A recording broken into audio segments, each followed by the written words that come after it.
Sorry about this. I know you're joining the session with us in the middle, so I'm just going to very briefly recap what we are doing. Obviously, then what I'm going to do is obviously send you across the recordings of the previous session that you can listen into and obviously see and come back when we obviously do the repeat of this particular unit, in this term or the next term. Then we'll try and cover it up for you in particular. Now, very briefly, we are looking at doing. We've actually started this unit, which is Personal and Professional Development Unit 5.9. I think about 3 weeks back. This is the fourth session that we are doing in this unit. We've covered Learning Outcome 1, Learning Outcome 4, and part of Learning Outcome 3. Now, today, what I was looking at, doing in particular is covering, the reasons why we look at continuous, professional development, or CPD. And I'm going to try and relate that to how you will use the process of, continuous development to be able to develop your own personal development plan. And this is something which is, obviously a direct requirement for the assignment brief on task 3, LO3, Learning Outcome 3. And then, we have to review this. We've developed this for Learning Outcome 2 and then review it in Learning Outcome 3. So if you are able to successfully review and create your own PDP on the lines of what we have shared in terms of a template, then what will happen is this particular document that you create and then you review will actually become will actually become the actual part of your assignment when it is submitted to the for certification purposes. So this particular task is quite important, and it's important for you to get it right, because it will end up reducing a bit of work that you need to do at your end when obviously looking at doing this particular unit. It is quite a practical unit, so it depends. The theoretical aspects of this are in Learning Outcome 1 and 4 only. Most of the bits in terms of tasks that we do are predominantly practical. So we have to do things like understand the process of development. We have to look at how do we do a skill audit, how the SWOT analysis done from your own perspective on your strengths and weaknesses, and then we use that to be able to develop some sort of a continuous or a personal development plan.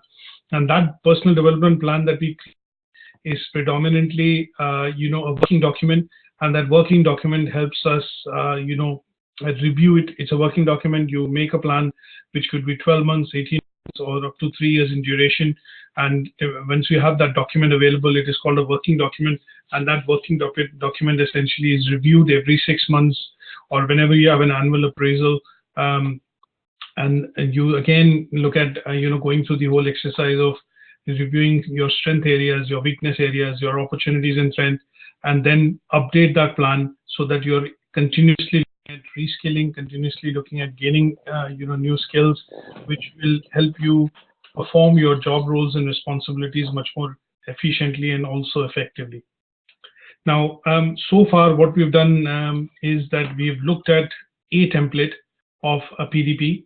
The one that we normally recommend, and it's a fuller template, is the one that we come across from CMI, which we use, or from Chartered Institute of Personal Development, which is CIPD.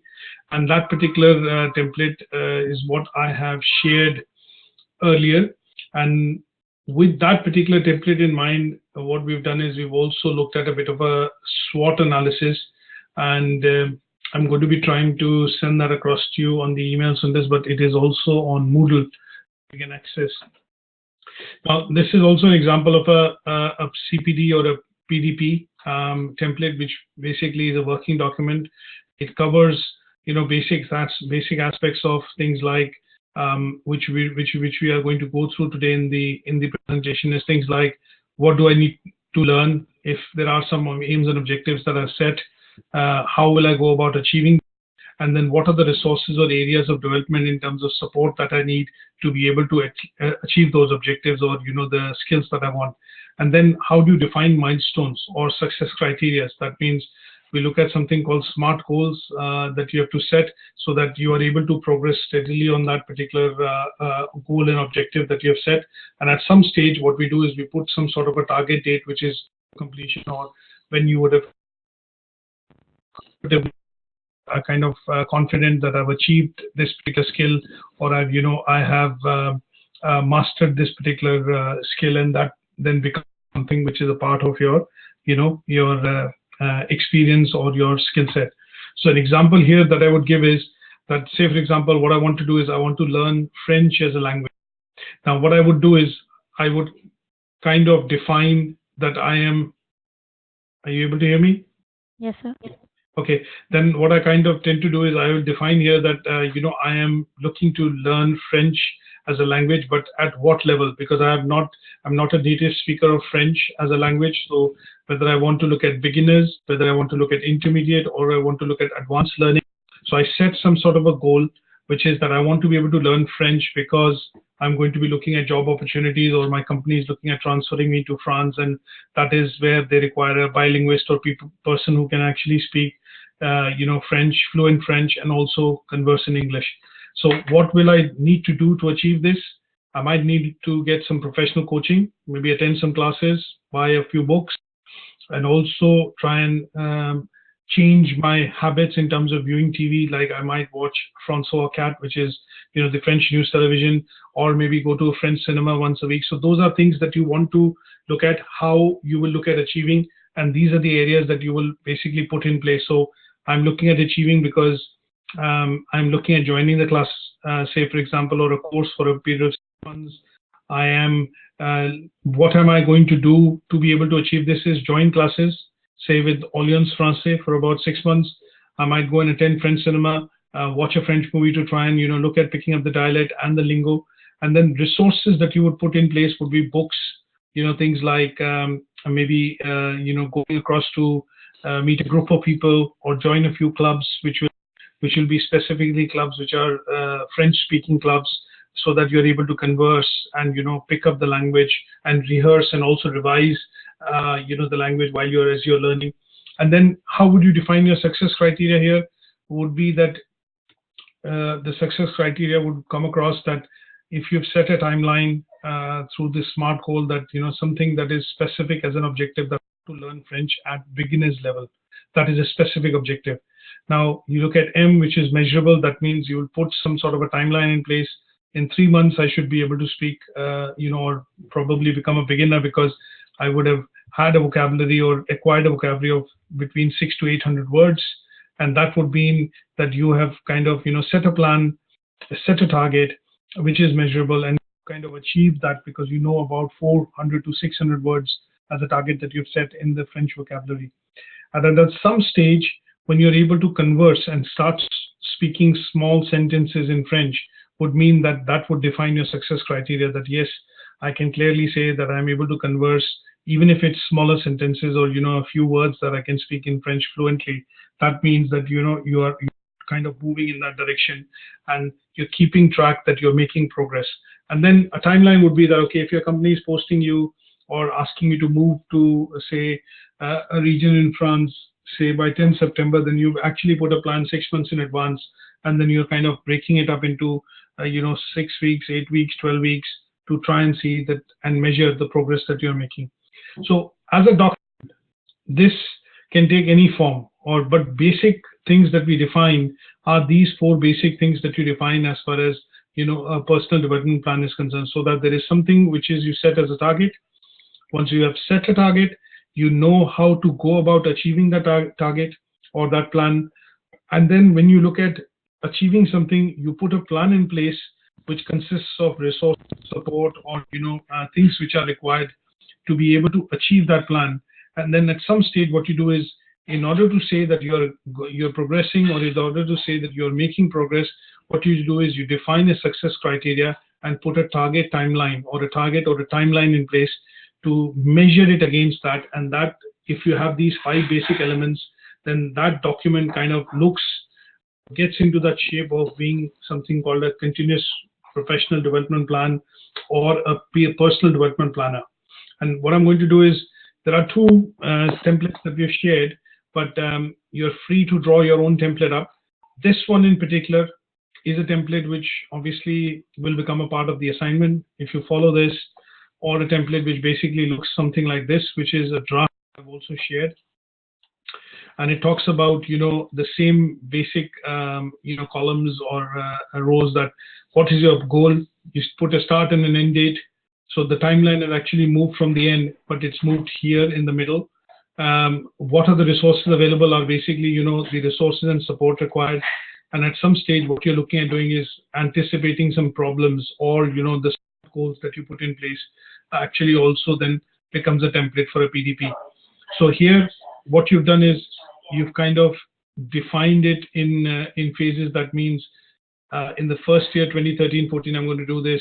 14-16, I'm going to do this. And, so this is a 3-year or a 4-year kind of a plan which has been made, which kind of, puts the personal development plan for a student who I think predominantly was here on a student visa from abroad, was looking at completing a master's qualification, and he or she has actually made this as a plan which depicts how he or she is going to track the personal development across a number of years, and major milestones or major goals have been actually plotted on this particular draft.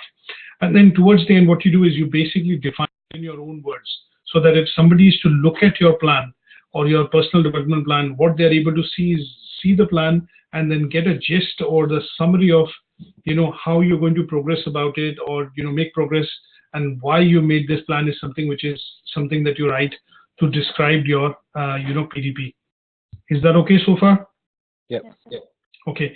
Now, in terms of how do we develop a PDP and what kind of activities or tools and techniques that you can look at to create this is what I'm going to do through, and cover with you in some sort of a presentation that I put up here, and we're going to run through it. Now, the other bit, this is one particular deck of slides or presentation that we've been going through on a session by session basis, just to say what we are covering and what are the aspects of this particular unit which are left. So it basically talks about, we've discussed self-managed learning, how the process of self-managed learning happens. We've looked at various personality types. We've looked at the various styles of and places where you can learn. In terms of self-managed learning, it can happen through these broad, areas like attending seminars and conferences, getting into group discussions, looking at debates, social networking. Internet is a great source of information nowadays, and we consume information through mobile phone, tablet. We have various news boards that we are subscribed to, emails we are subscribed to. So that all is a process of self-learning. Then at some stage, what we've done is we've differentiated SML, self-managed learning, from lifelong learning. Now, lifelong learning is a process which leads to the development of PPD, and it raises awareness in the individual, in the self, to look at what are the areas of development that you would need support on, and that part of learning will require professional experience. It will require professional support, and that part of learning might not be just personal, which is in the case of self-managed learning, it's mostly personal because you're acquiring knowledge. But in the case of lifelong learning, that learning could be personal and professional. That means it could come across from the experience, from your workplace, and from other trainings or other forms of trainings that you attend or go through in the process of coaching could also be included, mentoring could also be included, and that allows for you to be able to look at something called lifelong learning. Now, that's next, at some stage, what we've done is we've gone through the understanding of why a PDP is required, and how do we create a PDP, what are the activities required to create a development plan, and then how do we undertake a review is something that we are looking at through the process of skills audit, through a SWOT analysis, and to develop a PDP and review the PDP every 6 months to try and see if we are on target, on goals, and achieving or not achieving, or if we need professional help, because that is something that you're not able to manage on your own, and that moves from the domain of SML, self-managed learning, to lifelong learning. And the bit which is now going to be looked at, so what we're going to do now today is go through the process of understanding how to develop PDP, and I'm going to get into the nitty-gritty of it. And the bit which is pending now in the unit, which we hopefully should cover in the next session, would be the bit that we want to look at, things like work-based problems, and that is essentially learning outcome 4, and that is what we will look at covering in the next session.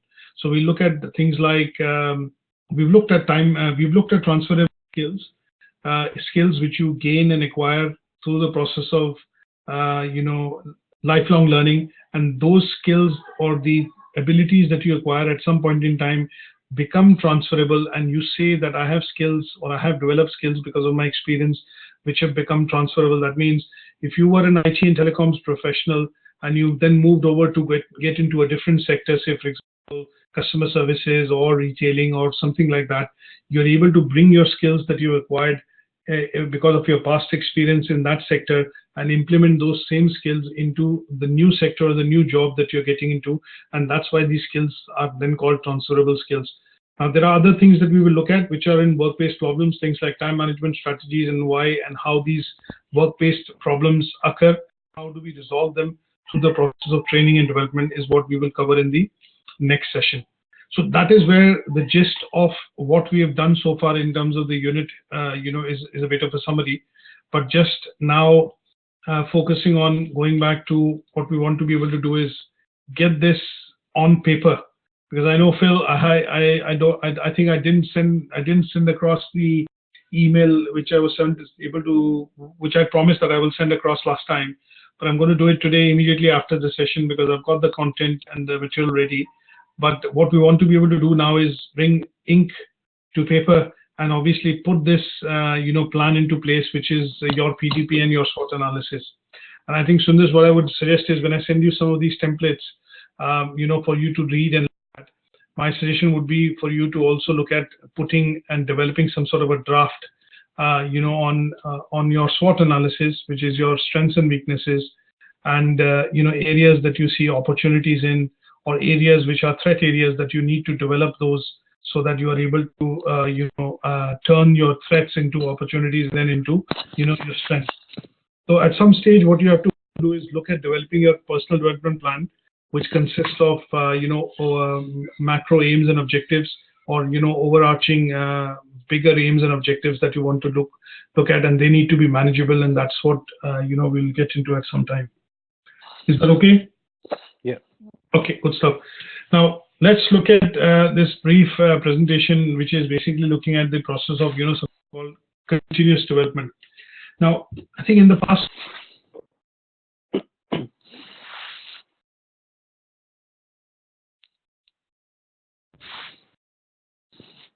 professional development.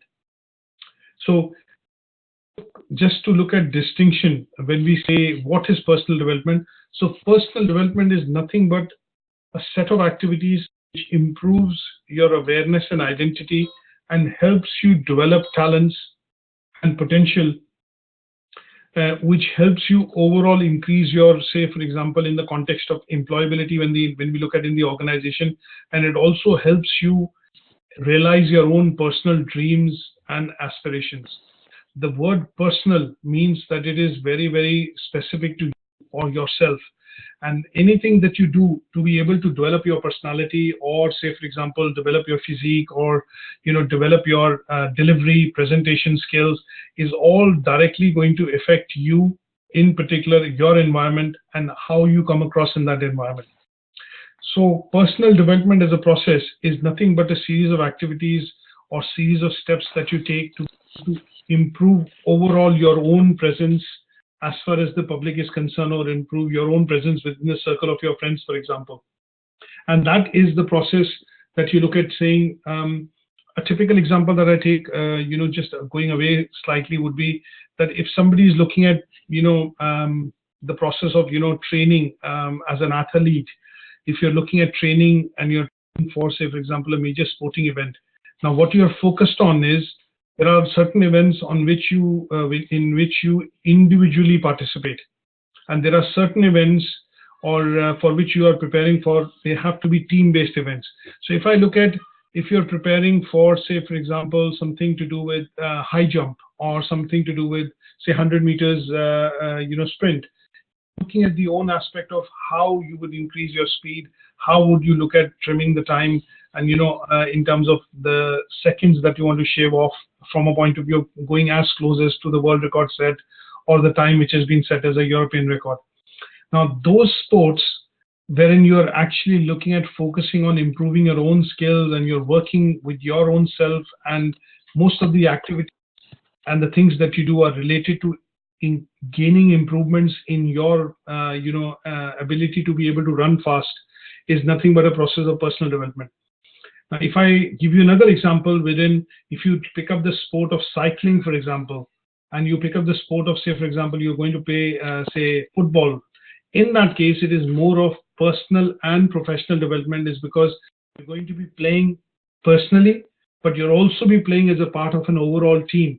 And that is where, if the team performs well, then your performance is also exemplified, or is, also, it also gains, let's say, if the team wins, you also win. But if the team loses, then also you as a performer, even if you performed extremely well, you've scored goals and all that, it still does not, make the end differences, because the team has lost overall. So when you look at the process of personal development, it is a set of activities which are directly related to yourself.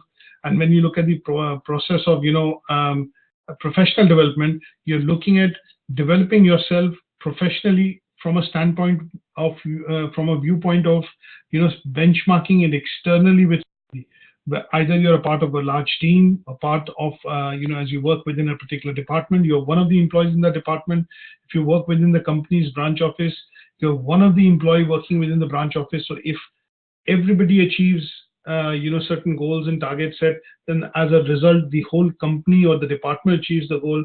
And as a department achieves the goal, the whole company is able to achieve or realize better goals, which means increments, salaries, salary increments, bonuses, and incentive for everyone within the company. But when it comes to individual initiative, then it is primarily, say, for example, you exceeded your sales target quota. That means you're going to benefit, you're going to get the incentive. As against, if the team meets the target, then everybody within the team gets the incentive, or gets the benefit of having a large bonus or a large pot in terms of reward. Is that clear enough? Yeah. Okay. Now, if I stretch this personal development into something called a plan, which is nothing but an area or a series of improvement that you intend to achieve over a period of time, and that would become nothing but a personal plan. Say, for example, just again, an often example would be that if somebody is trying to lose weight, or if you're trying to gain weight because you want to build muscle, then what you're looking at doing is, that is something that cannot happen overnight. So what you do is you break that down into some sort of a series of activities, which when accomplished will actually lead to you achieving that objective. That bit would then be called a plan. So similarly, a PDP is nothing but a series of activities which basically are jotted down, or you jot them on a piece of paper, and then you define the main objectives, and against which you set targets. And then as you progress along achieving those smaller aims and objectives which help you achieve the macro objective, is then nothing but classified as something called a development plan. Now, a PDP also, to a certain extent, is something called a reflective document. Can you think of why is it called a reflective document in some cases?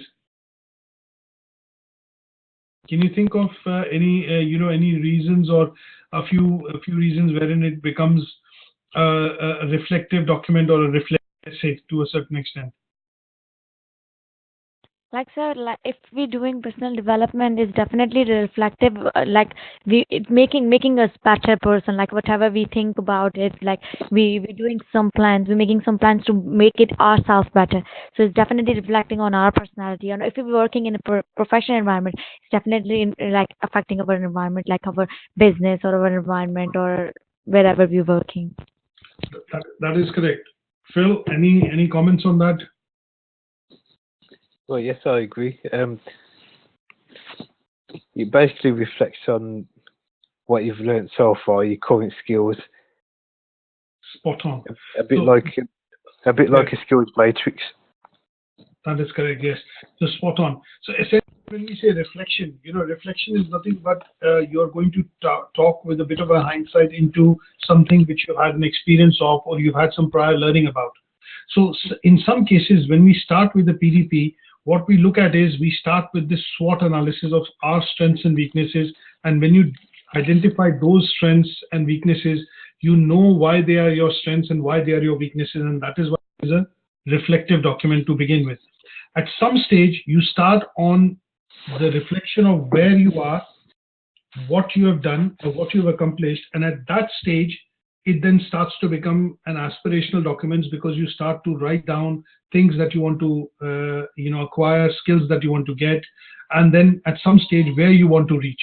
So it could be a document wherein you personal reflection, and at some stage it talks about your presence in terms of your present circumstances, and then what you want to achieve in the future is also documented on the PDP. So it basically represents almost like 3 phases, in terms of your plan. So what is your past to a certain extent, the present, and it also looks at documenting your future. Do you agree with that? Yeah. Okay, good sir. Now, what we also look at is, I think one of the key things that we have to capture in this particular document is we need to look at existing performance, and we need to have some evidence which kind of supports this existing performance. So an example here is, if I say I have good negotiation skills and I start by doing my SWOT analysis and say I have good communication skill, I have good listening skills, I have time management skills. So these are all skills that you're talking about. But what is the evidence you're able to put against these skills will actually come out that whether you have these skills or you don't have these skills. So I need to quote a relevant example when I say I have time management skills. So the example would be when I claim that in my CV or when I document one of my strengths that I have good time management skills, what I should be able to back it up as an evidence would be from that in my 5 years of work experience so far, I have never been late to the office. Or if I have got maybe a commendation letter or maybe some sort of an acknowledgement from my manager that this person has never been late to the office. That would then classify as an evidence which would ratify that you definitely have something called time management skills. Now, this could be just in the case of punctuality, but it could have various meanings when I look at time management, that I'm able to deliver every project on time. And what that ratification would be, that because you've done so many projects on time, at every stage of your performance appraisal, you have been, it has been acknowledged, or in some cases, you've been rewarded by some additional, maybe financial monetary reward, saying that, okay, because of your achievements of targets and objectives happening on time, delivery of projects on time, the company is pleased to offer you maybe a promotion, pleased to offer you a reward, pleased to offer you something. And that then becomes something called evidence.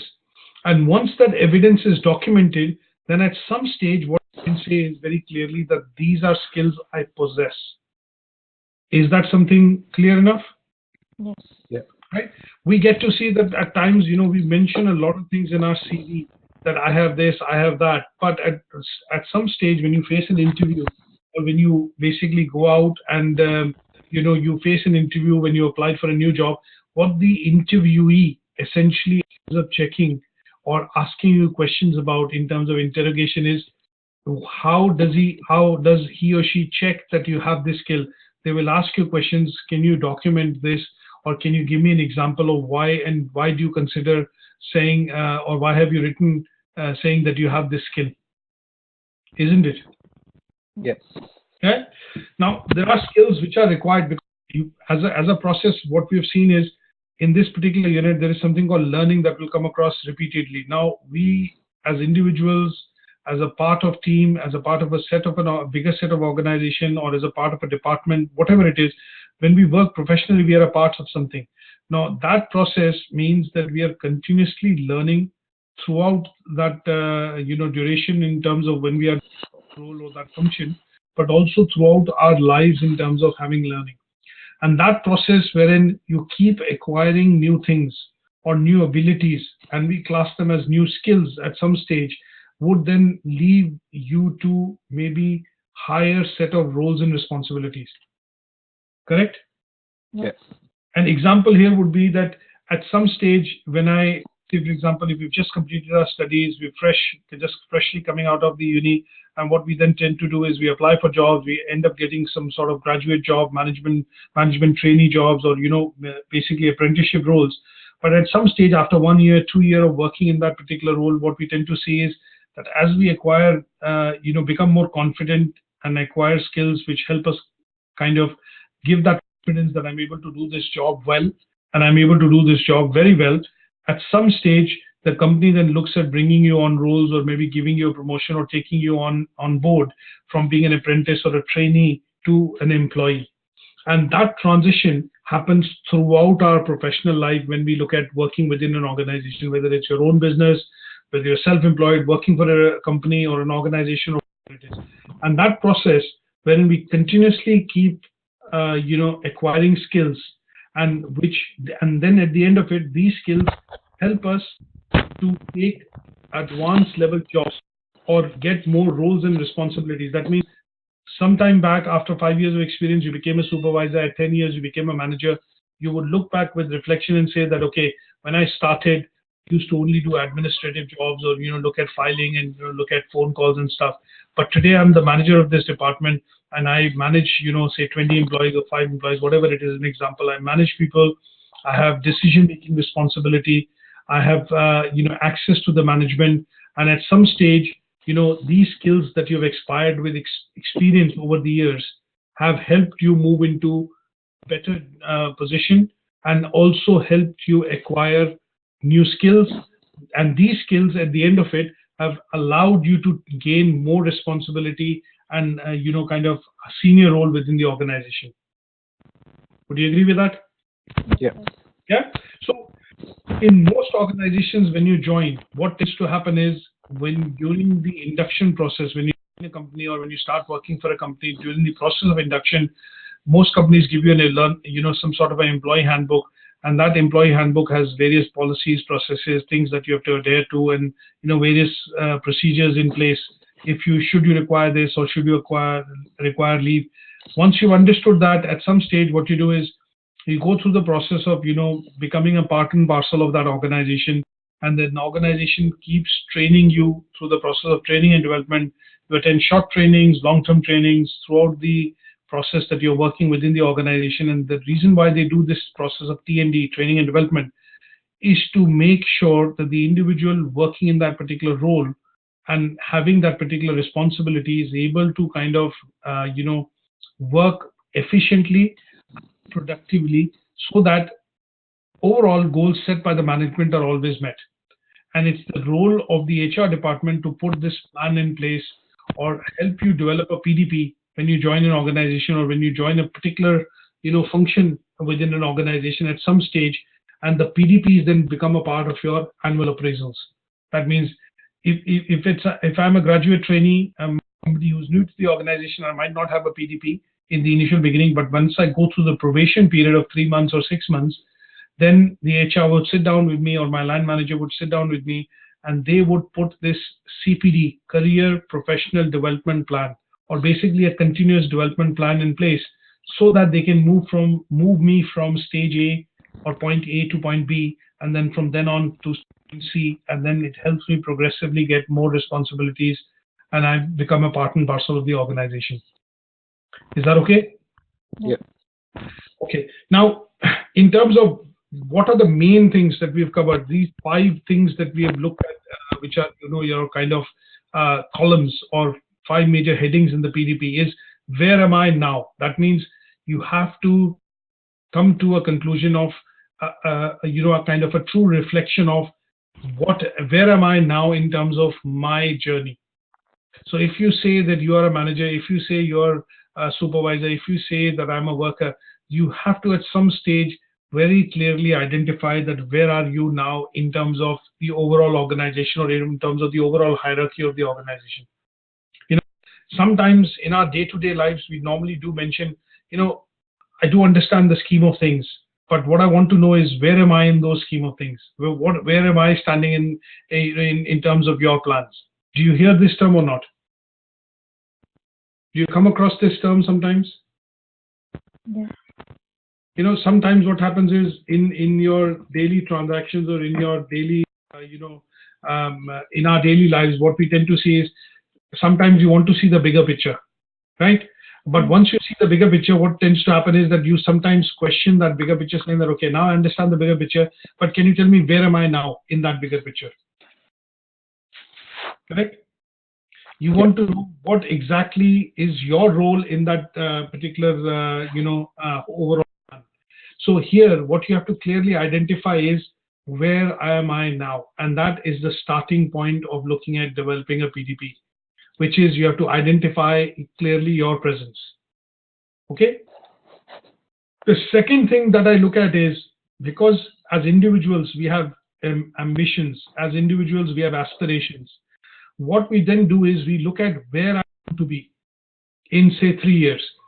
I'm pretty sure that you must have come across this question when you have faced maybe interviews in that, where they normally end up asking you always, where do you see yourself in 3 years? Where do you see yourself in 5 years? Have you come across this situation where this question has been posed to you at some stage in the interview process? Like when I was coming from Pakistan to here, so they asked me, what you want to do after your graduation? Right, okay. And Phil, in your case? Not in interview processes, but I have been asked that question in like college courses, like where do you see yourself in 5 years' time?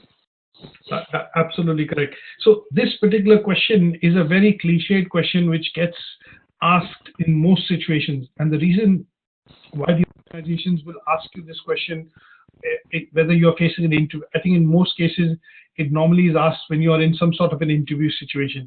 It could be an immigration interview, it could be a job interview, it could be an interview that you're doing to maybe bid for a project, or, in general, if you're sitting down as friends and, there is a conversation happening that, this was the thing and, at some stage I want to do this. And this is a question which gets, the reason why you get this question always is that from an organizational perspective, when they look at the whole process of recruitment and selection, they want to clearly know whether when they hire you as an individual, that whether the individual is ambitious, is highly ambitious, or is that individual or that person going to be coming in and sitting and not disturbing the apple cart as far as the organization is concerned. So this question has many connotations in terms of its interpretation, but in general, what it is done, what this question poses and what the inflection the interviewee actually wants to take from it is that if I recruit this person and put him in this particular role, will this individual be content in that role for, say, a time frame of 3 years? If they ask you the question, where do you see yourself in 3 years? To me, it gives a straight hint that they are looking at somebody who can come in, settle in this role for a period of 3 years before asking for a promotion or asking for a rise. Do you see that? Yeah. Sometimes you only get asked, where do you see yourself in 12 months or in 12 to 18 months? And in certain cases, it is a direct indication where they are looking at bringing and what kind of an individual they are looking at bringing in, so that they have somebody who is relaxed, they have somebody who is ambitious, but is able to come in and involve himself or herself into the processes of the organizations, and then is able to provide a stable, become a stable employee in that particular role for that period of those many years. So here, the second column that is where I say, where am I now? And the second is where. A simple example of this could be that if you're learning to drive, for example, you at some stage would say, where am I now? I can drive a bicycle, I can drive a, a motorbike or something like that, but I can't drive a car. So at some stage, what you want to look at is you want to be in a position wherein you're able to drive a car. And that is what is nothing but who I want to be. And that position could be in 3 months, 2 months, 6 months, 4 weeks, depending on how aggressively you follow that goal or you define it in terms of achievable goal. Is what is that, is that the objective of understanding where I want to be in that time frame. Then the third column we have spoken about is what skills, knowledge, attributes will I need to get there. That means if I'm wanting to learn to drive, that I need to pass a theory test, and these are the various milestones that you have to be able to achieve, and the skills that you have to be able to acquire to read the signs, the national motorway signs, and toll carriageway signs, blah blah blah. And that is where, when you achieve all this, you are in a comfortable position to say that I have acquired these skills and I've traversed that path, and now I'm confident enough to say that I'm going to be able to complete my practical. And the fourth and the fifth columns, self-explanatory, is how might my work change in the next few years. So when I look at that template wherein it talks about looking at the success criteria. That success criteria is because you're planning for a long term, from a long term perspective, that you want to get to that particular place, you will plans, or you will put concrete kind of plans or steps or points in place to be able to achieve that in the next few years. And when I say next few years, it is predominantly from a point of view of job, but it could be next few years if you're learning a language. It could be next few years if you're, say, for example, one of the things which I will mention is my father-in-law was looking at, climbing the Mount Kilimanjaro in Kenya. So he was setting a plan in place that he wanted to do this in the next 3 years. He wants to be physically fit without the need of oxygen, go up to 3,000 meters and climb the highest mountain in Africa. So when you look at that, it is a process, and sometimes your timelines can be in weeks, can be days, can be weeks, can be months, can be years. Is that okay? Yes, sir. Yeah. I can't say I want to become a chief executive tomorrow. I can be realistic that I've joined the organization in a year, but to become and achieve that position of being the managing director, the chief executive of the organization, might take 15, 20, 25 years of work and experience to get to that position. Can you see that context? Yes, sir. Yeah? Okay. And the last column that we look at is something which is how can I achieve my goals? So here we have put down the opportunities and the areas of strengths, and in some cases the resources that we need, formal trainings that we need to be able to achieve that objective, and that is what is also put down in the PDP. Because if I say that I want to become a public presenter, if Jeremy Corbyn tomorrow says that I want to improve my public image, I want public to like me, people to like me in general, by far, and they have to compare. He has to look at basic things. And I think when we looked at that debate of David Cameron, actually in the Prime Minister's question, mentioning that, my humble, opponent on the other side first needs to dress up in a suit, wear a tie and things like that. So what he did was he made a very indirect comment and a very insulting comment at that point in time during the Prime Minister's debate to basically highlight that, you do not kind of even comply with the basics of, sing the national anthem and, wear a suit and a tie. How would you look at leading the party if you can't, there were lots of meanings to it. So here I have to be realistic. And when I look at achieving my goals, I have to put it down in terms of something called SMART objectives that we have read before. So, something that make use of when we kind of develop our PDP as well. Is that okay? Yes. Now, this particular diagram that we see here, which is a review process. Now, the reason why we look at why we call this as a working document is that things change on a daily basis, on a weekly basis, monthly basis. Now, here what we do is we do a review after we've developed the first draft of our PDP. We do a continuous review every 3 months, 6 months, 12 monthly, or annually as we call it. The reason why we want to do this review is we want to continuously monitor, reflect, and also change our goals depending on what we are achieving and what we are not able to achieve. So the 4-step process that we look at in terms of reviewing the PDP is identify, we look at planning, replanning in some cases, we put those plans into action, and then at some stage we measure those plans against the objective set to basically review and reflect on those plans.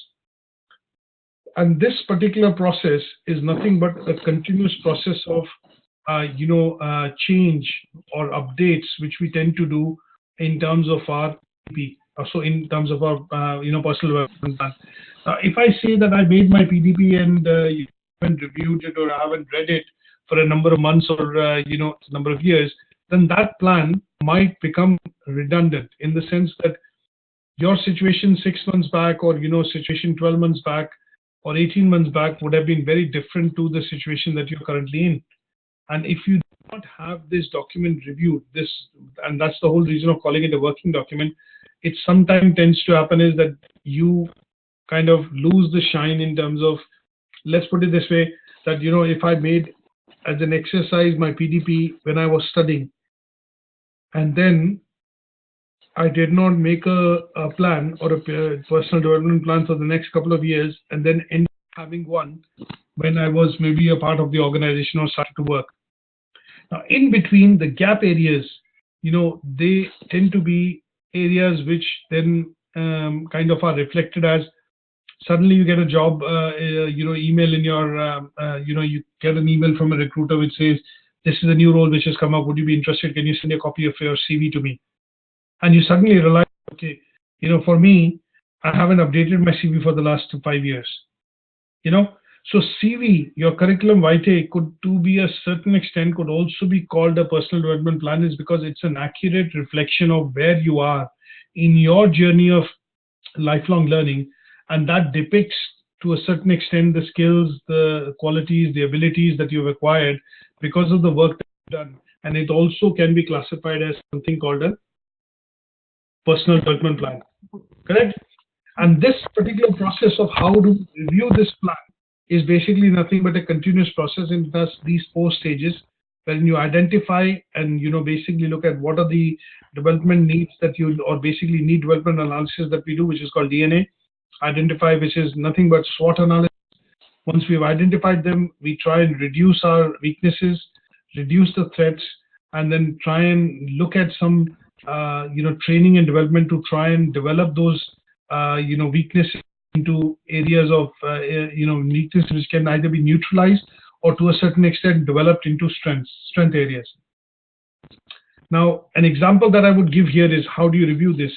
Maybe when you look at when you started your work as a fresher, you started to work within an organization, and at some stage you realize that I've got good skills in terms of being a part of a team, but at some stage when you start performing, you start excelling, your work becomes slightly different from your colleagues, you get interested in more roles and responsibilities. What you get to see is that there are things that you need to develop which will help you work with your colleagues, but work with them in a fashion wherein you're seen to be supervising them because of the responsibilities entrusted on you. Now, process wherein you realize this at some stage, wherein because the manager has more confidence on you and you've been able to deliver for the number of years, and he then starts trusting you with more responsibilities, your interaction with your colleagues to a certain extent begins to change. Because in some cases you're looking at delegating, in some cases you're working as a part of team, and in some cases you're looking at reviewing. And when you get to that stage, you realize that you do not have team leadership skills. And that is where the organization picks it up, puts you into a training and development plan, and they see that, okay, the individual has been working within Tesco, say, for 5 years. He has done his job quite well. He's able to take on responsibilities. He's able to, work with his seniors, peers, and colleagues. And at some stage, they say, okay, he's a bright spot. He needs to be developed further in the organization, and they start to give you some responsibilities in terms of team management. And when they realize that there's a gap, that you have not had any training on this, this is what is picked up through the continuous review process. When you have your appraisals and you sit down with your line managers, or you sit down with your immediate managers when you have appraisals, and when they pick this up, they put this into your PDP, and then with the PDP align some sort of a training and development, so that you're able to then develop this skill to be able to move further in the organization. Is that clear enough? Yeah. Yeah, and this individual step that we look at, individual areas that we look at are areas. The first area is identify. That means what they will try and ask you to do is do a self-assessment skills audit. And this is something that I want to show you. Give me 1 second. I've just unshared my screen. I want to show you a skills audit template. I think Phil, I showed it to you last time.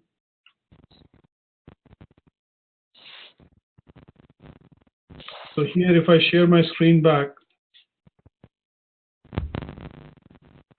and when we look at this, this is a standard template through which we'll look at doing a bit of a skills audit. Can you see this now? Yeah. Now, what we want to be able to do is, from a point of view of a student, I have defined it as a skills audit template, but in the remit of somebody who's doing a business management course like you are doing and Phil is doing, and a couple of other students who are studying with us. What we want to be able to do is see if you're able to develop the relevant knowledge for that particular unit to be able to do your assignments. And are we delivering to the plan so that you're able to develop that knowledge to be able to do the assignments? So here in the skills, what I'm looking at doing is I'm looking at the knowledge and skills which I consider important for my current studies. Right? So one of the key skills that you would put down in the audit would be that you should be able to do academic writing. So when you look at academic writing, that is considered as one of the key skills that you need to have as far as current studies are concerned. Harvard referencing skills, are key skills. rate yourself against how is your referencing skills in terms of on a scale to 1 to 5, or how is your writing skills when you're looking at coming to assignments on a scale of 1 to 5. So similarly, what we can do is we can define a number of skills and we can rate them on a scale of 1 to 5, and this is nothing but something called a skills audit. Is that okay? So basically this 4-step process, which I'm going to send you on the email, talks about each of these processes. And what we do is we identify areas at the end of it. After the the review process, what we end up doing is we identify some of these areas which we then take towards our PDP to develop it further. Okay, these are areas that I've done a skills audit of, and I think I'm poor. I need to improve. Rather than me say poor, I need to improve my presentation skills. I need to improve my referencing skill. I might need to look at improving my academic skill in terms of writing, not with I, we, but as third person, which is required in the assignment. And these are areas which you will put down in your PDP. Is that okay? Yep. And this whole process of developing the personal development plan starts with these 3-4 basic tools and techniques, things like the SWOT analysis, the skills audit, and then you put this together into a document which then becomes a PDP. So these documents basically provide you the inputs on the basis of ranking or on the basis of capturing that you're able to do in terms of where you are. And when you put that into the document, it becomes nothing but a professional or a personal development document, because you define where are you in terms of your present, in terms where you want to go in the future, and because of which what you will be able to achieve. Is that okay? Yes. Yes. So I think what I want to now do is, obviously it brings us to this end of this particular topic. What I want to be able to do is, when I send you this email just immediately after the session, I'm going to email you this presentation, the skills audit. Phil, you already have the PDP and the SWOT analysis template. Yeah. Correct. So my suggestion to you would be on this weekend, maybe sit down and fill that SWOT template up, fill that, prepare and make that PDP, and do a skills audit in terms of identifying the key attributes that you're going to rank your skills against. Now, the other thing which I'll point out when you do a skills audit is sometimes you ask others to basically help you do the skill audit. Right? And the reason why you sometimes go others to ask them to fill this form up is because you want to get not just your opinion and your area that this is something which is a skill with me, but what you do is you go to others to be able to get a 360-degree feedback of, if your assessment is that you have excellent IT skills, what is your friend or your colleague's assessment of where you are on your IT skill. So you will ask them to also do an audit for you, and that is something which completes a skill audit. That means it's not just your own opinion, but it also is the opinion of your friends and your colleagues that you work with, and they kind of identify, help you identify for sure that this is your skill, this is your strength, this is your weakness, this is where you kind of shy away from areas and you feel this is a threat, and that's how a fuller scheme of skill audit is done. Is that okay? So I'm going to send you this template as well, which is a skills audit, which was done by one of the students.